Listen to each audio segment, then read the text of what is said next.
In this video, I'm going to show you how to make your name Rainbow in Stumble Guys. It's a very quickly and easy process, so make sure to follow along. First, I will point out that this process works if you are on phone or if you are on computer, doesn't matter. First, you need to enter on Stumble Guys and log into the account that you want to make your name Rainbow.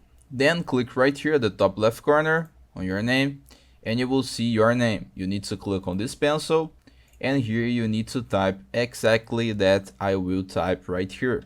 So you need to put this symbol, color, equal, and select the color. So for example, red, this symbol again, put what you want to use red. So for example, TE. Then you use again this symbol, color, equal, green. Then I will put this symbol again. I will put SNT, okay, to make test.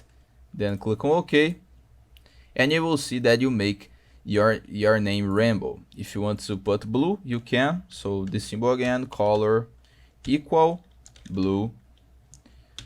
This symbol again, 3, 5, just for example. Okay, and you see that I put a rainbow name in Stumble Guys. I hope I helped you on how to make your name Rainbow in Stumble Guys. So if this video helped you in any way, hit the like button and subscribe to our channel to receive useful tips.